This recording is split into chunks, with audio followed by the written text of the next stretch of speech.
Students, आज हमारी video में हम आपको प्रिज्म, जो कि एक अपना प्रैक्टिकल टॉपिक भी है, प्रिज्म के बारे में हम आज आपको पढ़ाएंगे। वीडियो को पूरा अवश्य देखिए स्टूडेंट्स। प्रैक्टिकल की दृष्टि से भी और माध्यमिक शिक्षा बोर्ड परीक्षा 2021 की दृष्टि से भी यह टॉपिक इंपॉर्टेंट होता है। स्टूडेंट्स, हमारे पास इस टॉपिक में सबसे पहले हम पढ़ेंगे प्रिज्म। प्रिज्म क्या है, प्रिज्म किसे कहते हैं। हमारे पास है प्रिज्म। प्रिज्म किसे कहते हैं, प्रिज्म क्या है। देखिए स्टूडेंट्स, प्रिज्म के बारे में हम ये कहते हैं कि प्रिज्म जो होता है समान पारदर्शी माध्यम से बना होता है। समान मतलब एक समान, पारदर्शी जो ट्रांसपेरेंट होता है, जिसके आर पार आप आसानी से देख सकते हैं। तो हम ये कहते हैं कि प्रिज्म जो होता है समान पारदर्शी माध्यम से बना होता है, जिसमें किसी कोण पर दो समतल पृष्ठ झुके हुए होते हैं। इन समतल पृष्ठों को अपवर्तक सतह के नाम से जाना जाता है और इनके मध्य जो कोण बना होता है उसे प्रिज्म कोण कहते हैं और इस निकाय या इस व्यवस्था को ही प्रिज्म कहा जाता है। इसकी परिभाषा मैं आपको बोर्ड पर लिखता हूं। परिभाषा के रूप में अपन ये कह सकते हैं,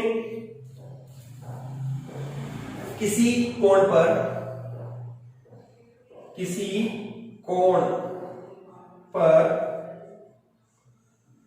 देखो स्टूडेंट्स, किसी कोण पर जो कि इस तरह से व्यवस्था बनी होती है अपने पास प्रिज्म की, दो सतहों के मध्य जो कोण अपने पास बना होता है वह प्रिज्म कोण के रूप में काउंट किया जाता है, माना जाता है। तो हमने कहा किसी कोण पर झुके हुए दो समतल पृष्ठ जो पृष्ठ होती है यह लगभग आपके पास चतुर्भुजाकार होती है, इसलिए हमने इनको समतल पृष्ठ नाम दिया है। समतल पृष्ठ से घिरी आकृति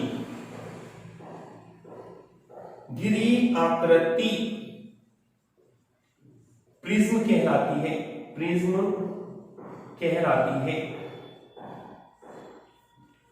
कहलाती है। इनके मध्य बनने वाला कोण प्रिज्म कोण,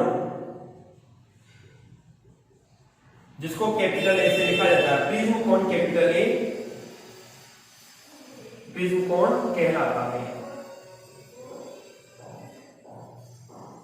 स्टूडेंट्स, जो दो समतल पृष्ठ होता है, इस समतल पृष्ठ से घिरी आकृति जो होती है इसको अपवर्तक पृष्ठ भी कहा जाता है। समतल पृष्ठ को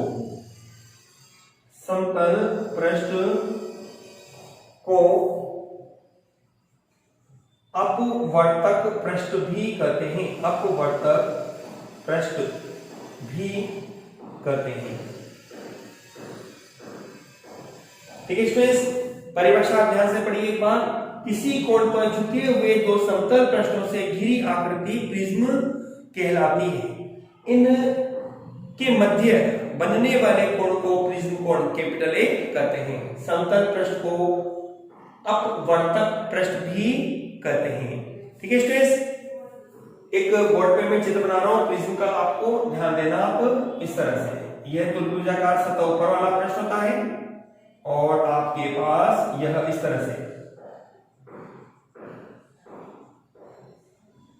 ये जो पृष्ठ स्टूडेंट्स आपको दिख रहा है, ये वाला, ये देखिए मैं कलर कर रहा हूं इसको इस तरह से। ये और दूसरा पृष्ठ आपके पास है इस तरह से। इनके मध्य यह जो कोण बना हुआ है यह आपके पास रहता है प्रिज्म कोण ए के रूप में। हम जनरली ज्योमेट्री के रूप में क्लास में, लैब में हम इस तरह का सिंबल बना देते हैं, यही प्रिज्म कहलाता है। ABC ये इसका शीर्ष कोण है जिसको हम प्रिज्म कोण के नाम से बोलते हैं और यह प्रिज्म कोण का मान लगभग हमारे पास होता है 60 डिग्री। इस प्रिज्म कोण के सम्मुख भुजा आपके पास कहलाता है इस प्रिज्म का आधार। स्टूडेंट्स, जैसे जैसे हम आधार से ऊपर की ओर जाते हैं ये भाग सकड़ा होता चला जाता है और पॉइंट ए पर जाकर एक कोण का निर्माण होता है 60 डिग्री, जिसको हम प्रिज्म कोण के नाम से बोलते हैं। यह अपने पास होता है प्रिज्म कोण। ठीक है स्टूडेंट्स, इस तरह से ये निकाय आपके पास कहलाता है प्रिज्म। आपसे बोर्ड एग्जाम परीक्षा में, प्रैक्टिकल एग्जाम में एग्जामिनर पूछते हैं कि आपके पास प्रिज्म कोण कौन सा है, तो आपको ध्यान रखना है जब भी आप प्रिज्म को ऊर्ध्वाधर रखें, जैसे मान लीजिए आपने इसको इधर घुमा दिया इस पॉइंट को, तो ये प्रिज्म कोण बन जाएगा। जो अकेला बिंदु है, प्रिज्म कोण की पहचान करने का तरीका ये है, जो बिंदु, जो एंगल आपके पास अकेला होगा वही प्रिज्म कोण होगा। ठीक है ना। और उसके सामने जो दो कोण आपको बनेंगे, जैसे इसके सामने दो कोण है बी और सी, ये इसके आधार कहलाएगा। ठीक है, इसके सामने वाला जो कोण आपको होगा वो प्रिज्म कोण के रूप में आपको प्राप्त रहता है। इस तरह से अपने पास ये तो परिभाषा थी प्रिज्म की। चलिए स्टूडेंट्स, अभी तक हमने प्रिज्म के बारे में पढ़ लिया, अब हम पढ़ते हैं प्रिज्म द्वारा अपवर्तन। आपको ये देखना है प्रिज्म के द्वारा अपवर्तन की घटना किस प्रकार से होती है। हम इस टॉपिक के अंतर्गत प्रिज्म के पदार्थ का अपवर्तन ज्ञात करेंगे और कुछ विशेष शर्तें भी यहां पर प्राप्त करेंगे।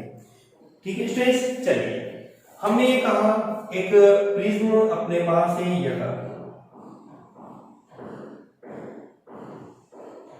यह आपके पास इस प्रिज्म का प्रिज्म कोण है ए, यह इस प्रिज्म का आधार कहलाता है जिसको हम बोलते हैं बीसी। ठीक है, हमने एक प्रकाश किरण को प्रिज्म की अपवर्तक सतह एबी और एसी अपवर्तक सतह कहलाती है। इन सतहों के मध्य बनने वाला कोण प्रिज्म कोण कहलाता है। अभी अभी हमने पढ़ा भी है। ये आपके पास कहलाती है स्टूडेंट्स आपतित किरण। आपतित किरण, यह किरण जैसे ही एबी सतह पर आपतित होती है तो इसका अपवर्तन हो जाता है, जिससे अपवर्तित किरण और इस भाग से एसी, इस भाग से इस किरण का निर्गत हो जाता है, जिसे हम निर्गत किरण के रूप में कहते हैं। इसको अभी नाम भी हम दे देंगे। हमने इसके संपर्क बिंदु पर एक अभिलंब बनाया, यह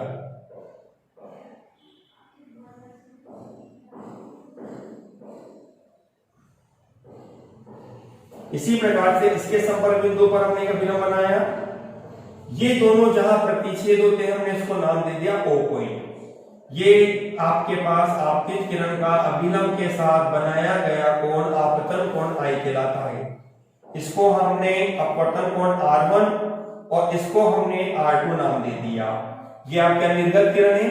निर्गत किरण का इस अभिलंब के साथ बनाया गया कोण निर्गत कोण कहलाता है। अब स्टूडेंट अपन इसका नामकरण कर देंगे अभी। ये अपने पास है निर्गत किरण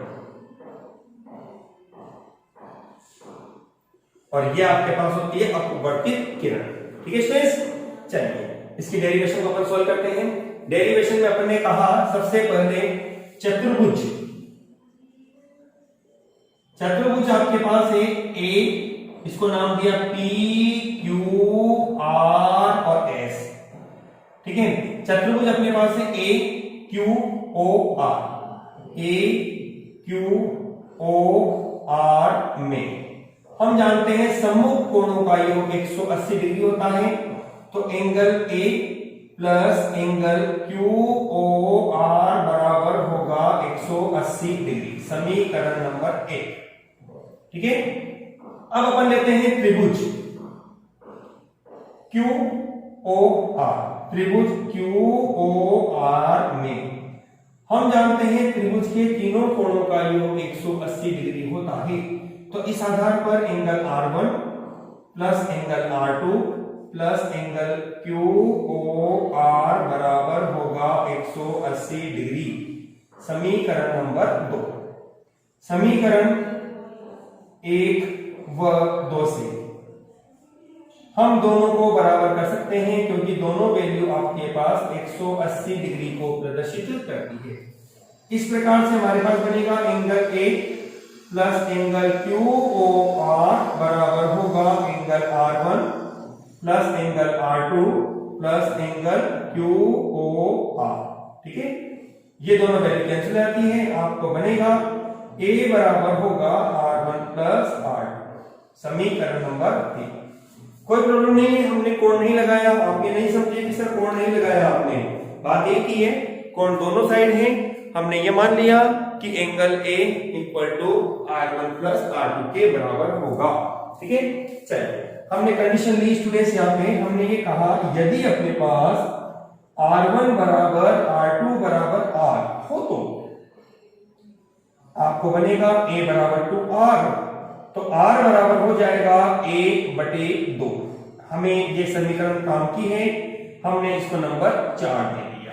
ठीक है स्टूडेंट्स, चलिए अब हम आगे चलते हैं। इसमें हमने इस आपतित किरण को कुछ आगे की ओर बढ़ाया ये, और निर्गत किरण को पीछे ले जाते हैं, तो हम ये देखते हैं कि यह एक बिंदु पर प्रतिच्छेद होती है जिसको मैंने नाम दे दिया O डैश।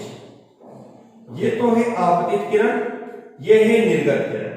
आपतित किरण और निर्गत किरण के मध्य बनने वाला कोण विचलन कोण कहलाता है। परिभाषा हम लिख सकते हैं इसकी, मैं यहां लिख देता हूं आपको। आपतित किरण व निर्गत किरण के मध्य बनने वाला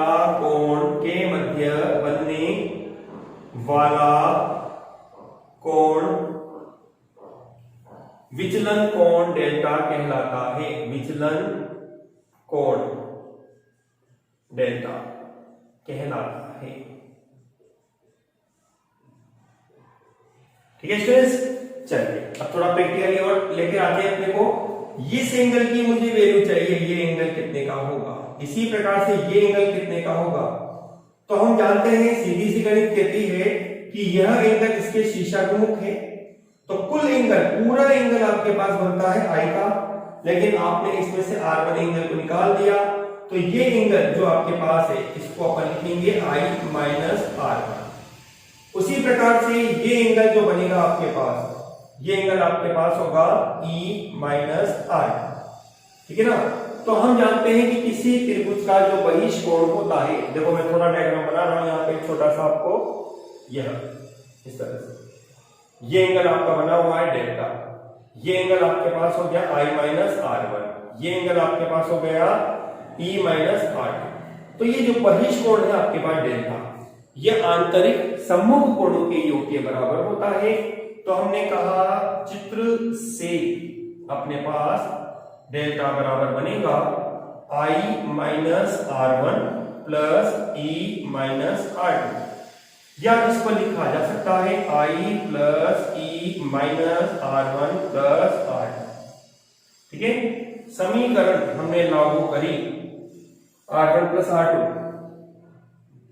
3 से, समीकरण 3 से अपने को मिलेगा डेल्टा बराबर I plus E minus A। ठीक है स्टूडेंट्स, ये हमारे पास कंडीशन प्राप्त होती है। यहां तक हमने मैथमेटिकली हमने हमारे इस प्रॉब्लम को सॉल्व कर लिया है। अब हम इसको थोड़ा और आगे बढ़ाते हैं, जो कि प्रैक्टिकल के रूप में अपन आगे बढ़ते हैं। यदि हम एक ग्राफ ड्रॉ करते हैं आपतन कोण I और विचलन कोण डेल्टा में, तो हमें देखते हैं स्टूडेंट, जैसे जैसे आपतन कोण का मान बढ़ता है विचलन कोण का मान प्रारंभ में घटता है, और एक विशेष कोण पर यह आपतन कोण का मान, जब न्यूनतम आपतन कोण का मान आप बढ़ा रहे हो तो विचलन कोण का मान आपको न्यूनतम प्राप्त होगा, यह डेल्टा मिनिमम। इसके पश्चात आपतन कोण बढ़ाते हैं तो विचलन कोण का मान भी बढ़ना प्रारंभ हो जाता है। ऐसी अवस्था में आपको मिलता है यहां पर I बराबर E। तो हम जानते हैं, जब कंडीशन अपने लिखी कि जब I बराबर E तो कंडीशन होगी R1 बराबर R2, अतः डेल्टा बराबर लिखा जाएगा डेल्टा मिनिमम। यह आपके पास कहलाता है न्यूनतम विचलन कोण। तो आपको मिलेगा डेल्टा की जगह हमने लिखा डेल्टा मिनिमम बराबर I की जगह 2I, मतलब E प्लस E 2I रहता है माइनस के A। ठीक है, हमने 2I का पक्षांतरण किया, डेल्टा मिनिमम प्लस A, तो हमें मिलेगा I बराबर होगा डेल्टा मिनिमम प्लस ए और बटे 2। ये अपने पास आती है समीकरण नंबर 5। ठीक है स्टूडेंट्स, चलिए अब आते हैं हम प्रिज्म के अपवर्तनांक को ज्ञात करने के लिए हमने स्नेल का नियम उपयोग में लिया।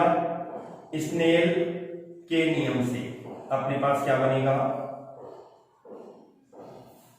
n/1 जिसको आप लिख सकते हो n2 बटे n1 इक्वल टू, देखिए n1 आपके पास एक बाहर माध्यम वायु या निर्वात, n2 आपके पास है प्रिज्म जिसके अपवर्तनांक को अपन ने लिख दिया n के रूप में। ठीक है, तो n2 की जगह n1 की जगह 1 हो जाएगा, sine i upon sine r मान रखो इसमें। समीकरण कौन कौन से आपके पास, समीकरण 4 व 5 से आपने मान रखा n बराबर होगा साइन i का मान रखा डेल्टा मिनिमम प्लस a बटे 2 बटे साइन a अपॉन 2। स्टूडेंट्स, ये आपके पास प्रिज्म के पदार्थ का अपवर्तनांक है, समीकरण नंबर 6। ठीक है, हम इसको चाहे तो और आगे हल करना चाहते हैं तो और आगे अपन हल कर सकते हैं। प्रैक्टिकल की दृष्टि से आपके पास यह फॉर्मूला काफी इंपॉर्टेंट होता है, क्योंकि प्रायोगिक परीक्षा, उच्च माध्यमिक प्रायोगिक परीक्षा में आप इसी समीकरण का यहाँ उपयोग करते हैं। ठीक है स्टूडेंट्स, चलिए अपन और आगे बढ़ते हैं। हमने कहा यदि हमारे पास यदि sine delta minimum plus a बटे 2 लगभग बराबर मान लेते हैं डेल्टा मिनिमम प्लस a बटे 2 व साइन a अपॉन 2 लगभग बराबर मान लेते हैं a अपॉन 2, तो आपको मिलेगा n बराबर डेल्टा मिनिमम प्लस a बटे 2 बटे a अपॉन 2। n बराबर अपॉन 2 कैंसिल हो जाता है, आपके पास शेष रहता है डेल्टा मिनिमम प्लस a और बटे क्रॉस मल्टीप्लाई करिए, delta minimum plus a equal to na। Okay, चलिए आगे बढ़ते हैं। हमने एक पक्षांतरण करके ले गए तो अपने पास आता है डेल्टा मिनिमम बराबर होगा a कॉमन n-1। ये अपने पास स्टूडेंट्स विचलन कोण, प्रिज्म कोण और अपवर्तनांक के मध्य संबंध है। क्या स्टूडेंट्स, प्रिज्म कोण जो कि a के द्वारा है, अपवर्तनांक n और विचलन कोण डेल्टा के मध्य संबंध है। इस कोण पे इसमें अपने को एक सबसे बड़ी इंपोर्टेंस प्राप्त होती है। ये अपने आप में भी एक सिद्ध करता है कि आपतन कोण जो होता है, आपतन कोण का मान जो होता है वो प्रिज्म के अपवर्तनांक पर निर्भर नहीं करता। हम ये भी कह सकते हैं कि उपरोक्त समीकरण जो आपके पास बनती है यह प्रिज्म के पदार्थ के अपवर्तनांक और प्रिज्म कोण a पर निर्भर करती है, यहाँ यह आपतन कोण के मान पर निर्भर नहीं करती है। ठीक है स्टूडेंट्स, ये आपके पास समीकरण नंबर बनती है नंबर 7। हम ये कह सकते हैं यह प्रिज्म कोण जो कि कैपिटल A है, अपवर्तनांक जो कि आपके पास n के मध्य संबंध है, के मध्य संबंध है। इस तरह से स्टूडेंट्स आप यहां प्रिज्म द्वारा अपवर्तन की घटना को परिभाषित कर सकते हैं। ठीक है स्टूडेंट्स, चलिए अब इसके बाद स्टूडेंट्स हम देखते हैं प्रकाश का विक्षेपण, जिसको वर्ण विक्षेपण के नाम से भी जाना जाता है। हमारे पास नेक्स्ट टॉपिक है प्रिज्म द्वारा परिक्षेपण या वर्ण विक्षेपण के नाम से इस टॉपिक को जाना जाता है। ये टॉपिक आपको क्या कहता है सुनिए।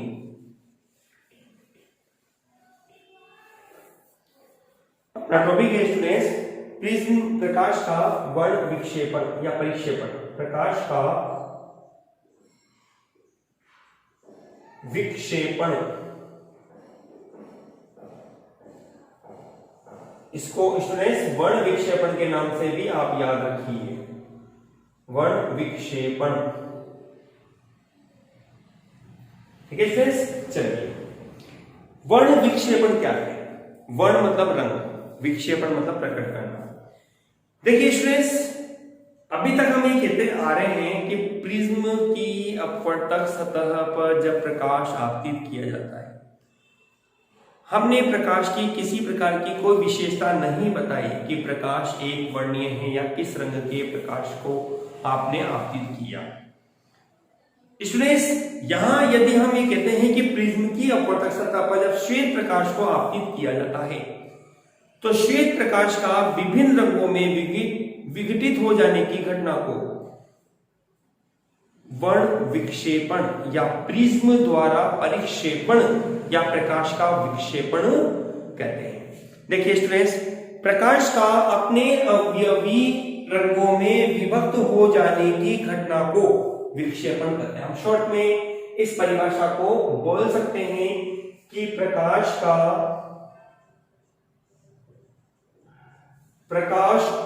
जो कि सूर्य का प्रकाश है, प्रकाश का अपने अवयवी रंगों में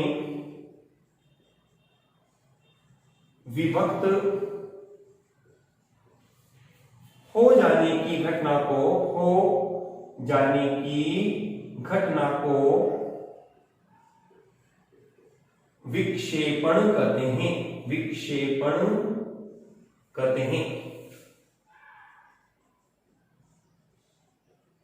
ठीक है ना स्टूडेंट्स, आप ये भी कह सकते हैं प्रिज्म पर आपतित श्वेत प्रकाश का विभिन्न रंगों में विभक्त हो जाने की घटना को वर्ण विक्षेपण या परिक्षेपण कहते हैं।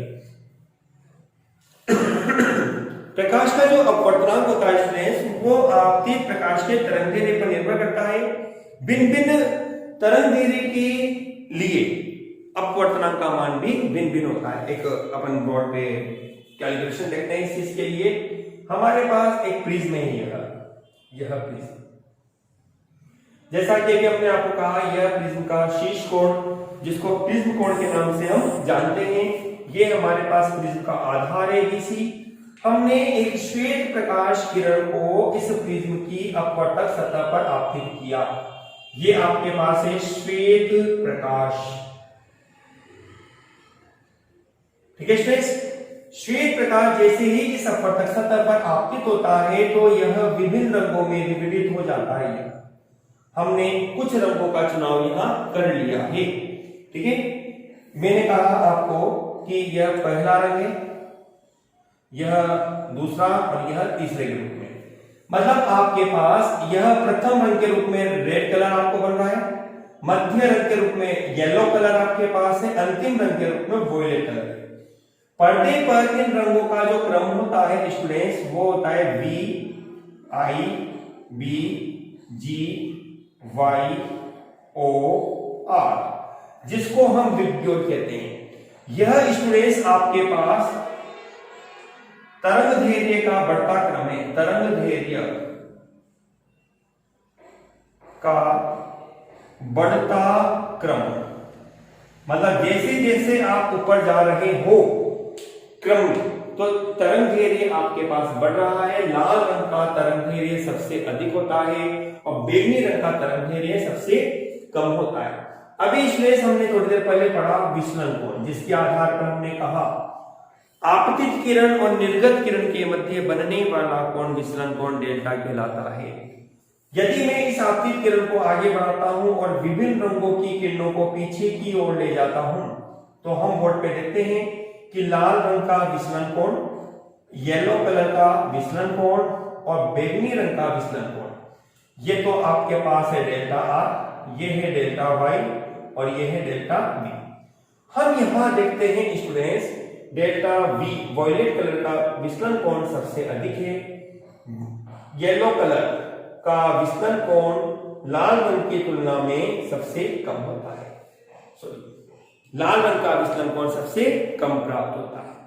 ठीक है ना। विचलन कोण देखो, तरंग दैर्ध्य का बढ़ता क्रम है, यह आपके पास विचलन कोण का बढ़ता क्रम है, विचलन कोण का बढ़ता क्रम। आप कह सकते हैं कि लाल रंग का तरंगदैर्घ्य अधिक है तो इसका विचलन कोण कम होगा, बैंगनी रंग का तरंगदैर्घ्य कम होता है, इसका विचलन कोण अधिक होता है। ठीक है स्टूडेंट्स, चलिए हम इसी कैलकुलेशन को और आगे थोड़ा बढ़ाते हैं। तो हम ये कह सकते हैं, यहां पे कंडीशन अपन ले लें, यदि अपन कहते हैं यदि लाल, बैंगनी व पीले रंग के लिए, पीले रंग का विचलन कोण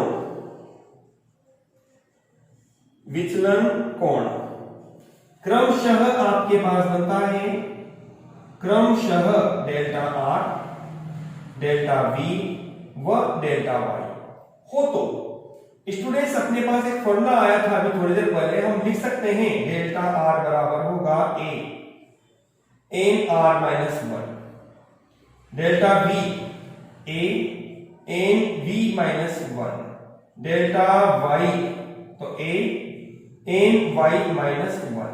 स्टूडेंट्स यहां एन आर, एन वी और एन वाई आपके पास लाल, बैंगनी और पीले रंग के पदार्थ का अपवर्तनांक कहलाता है।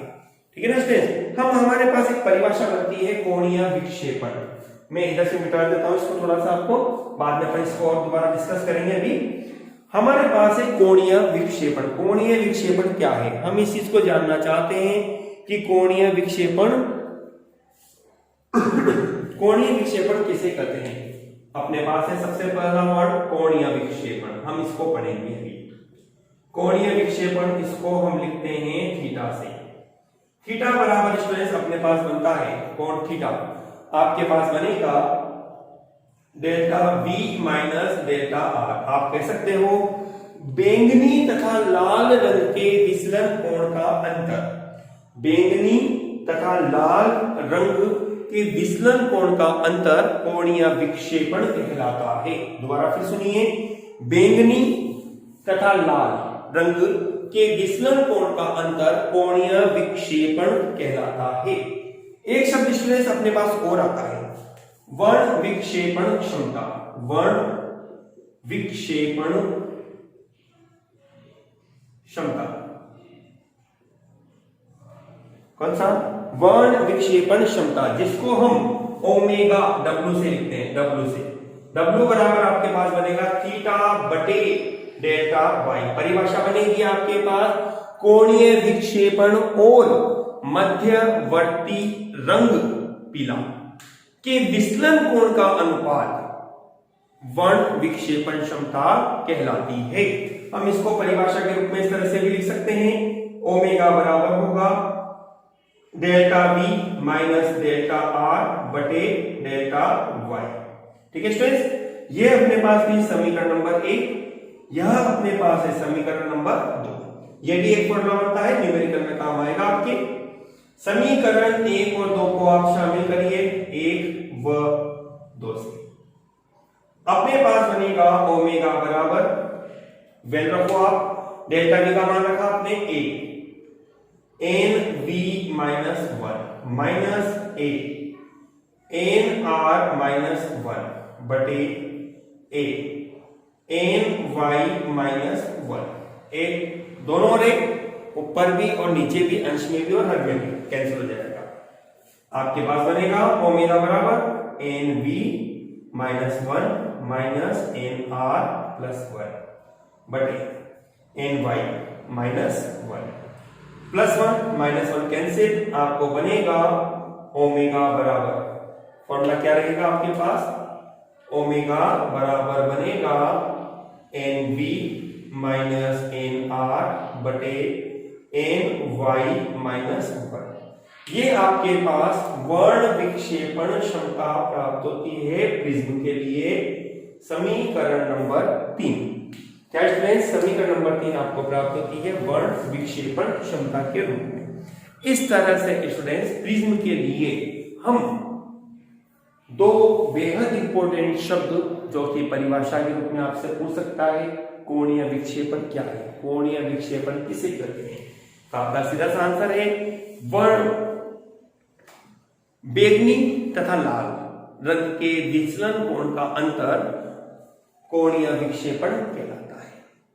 इसी तरह से वर्ण विक्षेपण क्षमता से क्या तात्पर्य है, तो हमारे पास बनेगा कोणीय विक्षेपण और मध्यवर्ती पीला के विचलन कोण का अनुपात हमारे पास क्या आता है, वर्ण विक्षेपण क्षमता, जिसका मान अभी हमने प्राप्त किया ओमेगा बराबर विचलन कोण के रूप में लिख सकते हो आप delta V minus delta R बटे डेल्टा वाई, और अपवर्तनांक के रूप में आप लिख सकते हैं N V minus N R बटे एन वाई माइनस वन।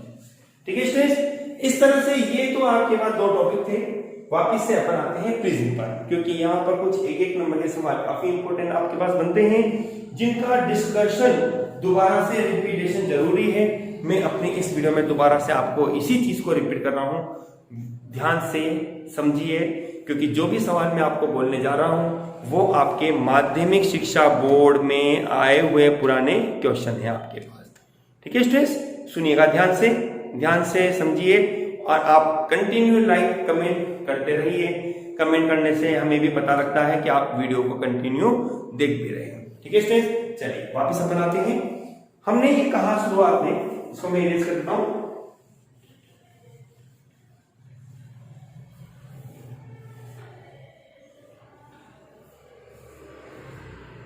चलिए स्टूडेंट्स, हमने ये कहा शुरुआत में, जब हम प्रिज्म पर एक श्वेत प्रकाश को आपतित करते हैं तो श्वेत प्रकाश का विभिन्न रंगों में विभक्त हो जाने की घटना को प्रकाश का वर्ण विक्षेपण या विक्षेपण क्षमता कहते हैं।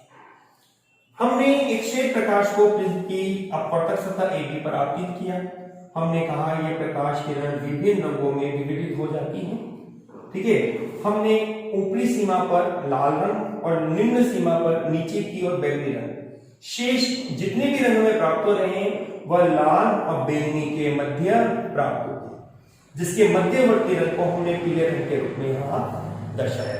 स्टूडेंट, एक दिमाग में सवाल आता है कि मध्यवर्ती रंग की अपन बात करते हैं तो ग्रीन कलर मध्यवर्ती श्रेणी बनती है, लेकिन ग्रीन न हो के येलो कलर मध्यवर्ती रंग बनता है। इसका रीजन क्या होता है?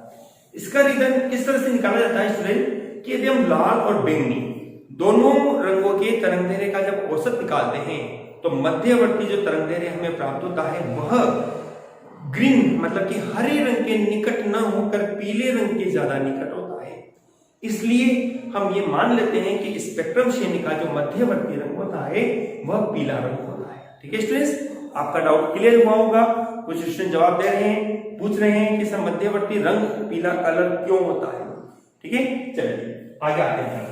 हमने पढ़ा था विचलन कोण, हमने आपतित किरण को आगे बढ़ाते हुए निर्गत किरण को जब पीछे की ओर ले जाते हैं तो यह आपतित किरण और निर्गत किरण के मध्य बनने वाला कोण विचलन कोण कहलाता है। तो स्टूडेंट्स, हमने यहाँ पर लाल रंग, पीला रंग और बैंगनी रंग के विचलन कोण को हमने माना डेल्टा आर, डेल्टा वाई और डेल्टा वी।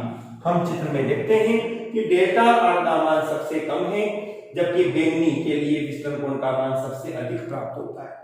ठीक है, इसका अर्थ यह बनता है कि जिस रंग का तरंगदैर्घ्य अधिक होगा उसका विचलन कोण न्यूनतम प्राप्त होता है, उसका विचलन कोण न्यूनतम प्राप्त होता है। जब हम श्वेत प्रकाश को प्रिज्म पर आपतित किया, प्रिज्म की दूसरी अपवर्तक सतह के द्वारा प्रकाश को हमने किसी पर्दे पर प्राप्त किया जो कि एक विशेष श्रेणी के रूप में प्राप्त होता है। ठीक है ना, यह आपके पास तरंगदैर्घ्य का घटता क्रम है। यह तरंगदैर्घ्य का घटता क्रम, तरंगदैर्घ्य का घटता क्रम आपके पास है। ठीक है, हम ये कहते हैं कि लाल रंग का जो तरंगदैर्घ्य होगा वह सबसे मैक्सिमम होगा और बैंगनी रंग का जो तरंगदैर्घ्य होता है वह सबसे मिनिमम होता है।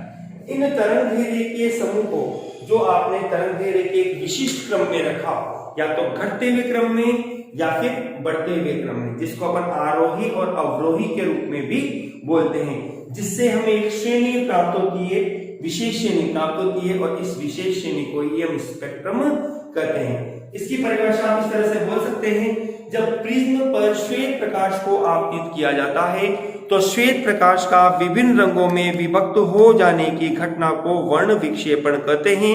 ठीक है स्टूडेंट्स, वर्ण विक्षेपण कहते हैं। तथा इन रंगों को जिस पर्दे पर एक निश्चित क्रम के रूप में प्राप्त किया जाता है, इस रंगों के समूह को स्पेक्ट्रम कहा जाता है। चलिए स्टूडेंट्स, ये आपको आई होप आपको ये बात बहुत अच्छी तरह क्लियर हो चुकी है। जैसा भी हमने कहा, पर्दे पर विभिन्न रंगों का समूह जो हमें एक विशिष्ट व्यवस्था के रूप में प्राप्त होता है, या तो तरंग दैर्ध्य के घटते क्रम में या बढ़ते क्रम के रूप में, जिसको हम स्पेक्ट्रम कहते हैं। मैंने आपको बोला है कि जिस रंग का तरंग दैर्ध्य अधिक होता है उसका विचलन कोण भी कम होगा, लेकिन जिस रंग का तरंग दैर्ध्य कम होता है उसका विचलन कोण अधिक मात्रा में बनता है। यदि शायद मैंने लाइन उल्टी बोल दी हो, ध्यान देना, दोबारा से रिपीट कर रहा हूं। लाल रंग का तरंग दैर्ध्य अधिक होता है, इसलिए इसका विचलन कोण कम होगा, इसलिए इसका विचलन कोण कम होगा।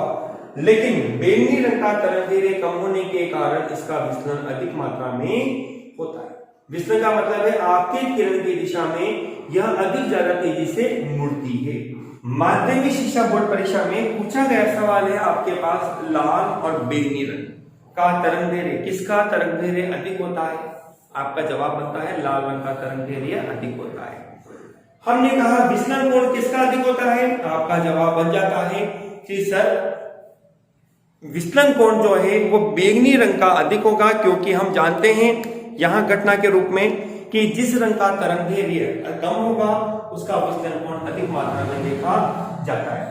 एक सवाल माध्यमिक शिक्षा बोर्ड परीक्षा में पूछा गया है आपसे कि किस रंग के प्रकाश का अपवर्तनांक अधिक होता है।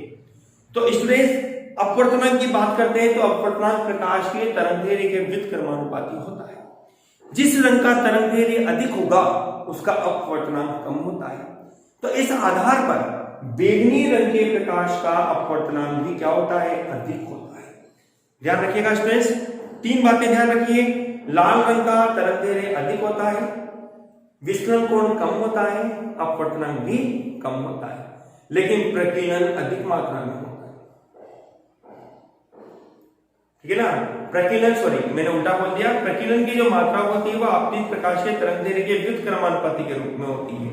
जिसका तरंग दैर्ध्य अधिक होगा उसका प्रकीर्णन कम मात्रा में होता है। लाल रंग का प्रकीर्णन बैंगनी या नीले रंग की तुलना में कम होता है, इसीलिए आकाश नीला दिखाई देता है। प्रकीर्णन का मतलब होता है फेल। ठीक है स्टूडेंट, चलिए ये तो हमारे थे आज के वीडियो जिसमें मैंने आपको पढ़ाया अपनी लाइव क्लास में। आप इस वीडियो को कंटिन्यू देखिए। आज आपसे मेरे को सवाल पूछने का टाइम बीच में नहीं मिला क्योंकि टॉपिक काफी इंपॉर्टेंट था। मैं अपने क्यूज के क्वेश्चंस आपसे पूछता हूं। चलिए अपन आते हैं अपने क्यूज के क्वेश्चन पे, जिसमें अपने पहला सवाल है आज का। आप स्टूडेंट्स क्वेश्चन को पूरा देखिए, वीडियो को पूरा देखकर और अपने जवाब जरूर दीजिए। आपका पहला सवाल है आपके पास, अपवर्तक कोण, अपवर्तक कोण ए का मान कितना होता है? मान कितना होता है? नंबर 2 सवाल स्टूडेंट्स आपके पास है, किस रंग का अपवर्तनांक अधिक होता है? अधिक होता है। क्वेश्चन नंबर 3 आपके पास स्टूडेंट्स है, न्यूनतम विचलन कोण कब बनता है? न्यूनतम विचलन कोण कब प्राप्त होगा? स्थिति बतानी है स्टूडेंट्स आपको। क्वेश्चन नंबर 4 आपके पास है, सर्वाधिक प्रकीर्णन, सर्वाधिक प्रकीर्णन किस रंग का होता है? किस रंग का होता है? ठीक है स्टूडेंट्स। 5वां सवाल आपके पास है स्टूडेंट्स, न्यूनतम विचलन कोण, न्यूनतम विचलन कोण किस रंग के प्रकाश का होता है? किस रंग के प्रकाश का होता है? ठीक है स्टूडेंट्स, इसका आपको जल्दी से जवाब देना है। अपने कमेंट बॉक्स में आप इनके क्वेश्चनों के आंसर जल्दी जल्दी देते रहिए। स्टूडेंट्स, मैं आपसे ये उम्मीद रखता हूं कि आप वीडियो को लाइक, शेयर और कमेंट जरूर करिए। वीडियो को अधिक से अधिक शेयर कीजिए। Okay students, thank you.